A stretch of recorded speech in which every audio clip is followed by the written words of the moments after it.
आप सभी के लिए अभी देखा जाए तो 3 महीने और थोड़ा ज्यादा टाइम है, लगभग मान के बात करें तो 100 दिन का समय है। इन 100 दिन में एक आंखें खोल देने वाली रणनीति, सीधी सी बात है कि आरपीएससी अपना पेपर का लेवल है वो बढ़ाएगी, कोई कॉम्प्रोमाइज नहीं करेगी। आपका पेपर है वो जबरदस्त लेवल का होने वाला है।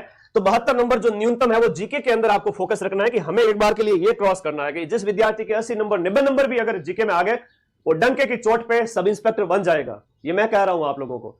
5 अप्रैल की डेट के बाद ये ना हो कि 125 नंबर की रणनीति या 150 नंबर की रणनीति, वो सारी रणनीति फेल हो जाए, क्योंकि अपने को सिलेक्शन लेना है यहां पर आरपीएससी के इस पेपर के अंदर। और जिस तरीके से पेपर बन रहे हैं अभी लेटेस्ट, जितनी हम बात करें विगत 15 साल के अंदर सब इंस्पेक्टर का सबसे टफ पेपर है ना, ऐसा जबरदस्त पेपर आएगा कि अपना सबसे पहला टारगेट ये होना चाहिए कि भाई साहब इसको सेव करें।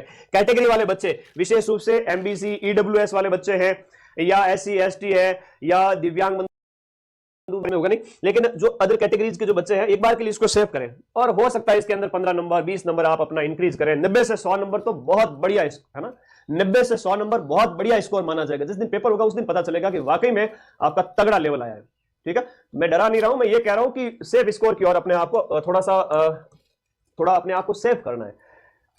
यूपीएससी की बात करें, संघ लोक सेवा आयोग का आईएएस प्री का पेपर हुआ करता था, मुझे याद है 2016 2017 18 उस टाइम के अंदर, आज से 8-10 साल पहले। तो यूपीएससी के जो पेपर है उस समय इनकी कट ऑफ है वो 110 भी जाती थी, 115 भी जाती थी, इवन 120 तक भी जाती थी।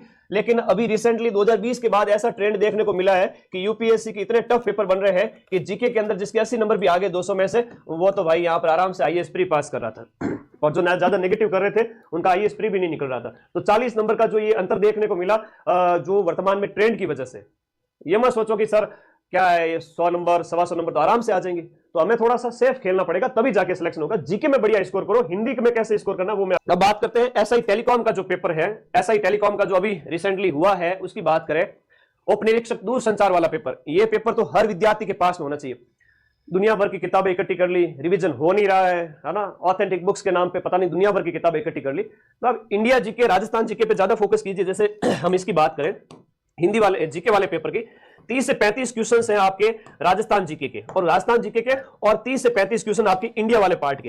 अब राजस्थान जीके में भी मान के चले कि आपके 15 से 20 क्वेश्चन हैं तो बड़े सीधे से आते हैं। बड़े सीधे से मतलब थोड़ा बहुत भी आपने पढ़ रखा है, आप कर सकते हो, छोटी किताब भी पढ़ रखी है तो उसमें से भी हो जाएगा। 10 से क्वेश्चन ऐसे होंगे जो बड़े ही टफ होंगे, बहुत ही टफ होंगे 10 से क्वेश्चन।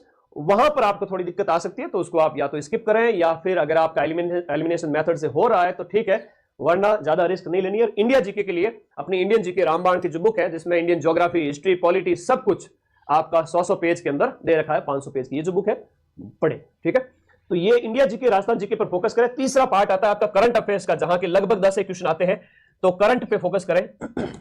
मैथ रीजनिंग की ज्यादा टेंशन करें नहीं, क्योंकि मैथ रीजनिंग के 10-12 क्वेश्चन होते हैं, जिसमें से आधी रीजनिंग आधी मैथ, फिर साइंस के 10 क्वेश्चन, और फिर स्टैटिक जीके मिलाकर के 100 क्वेश्चन 200 नंबर का पेपर।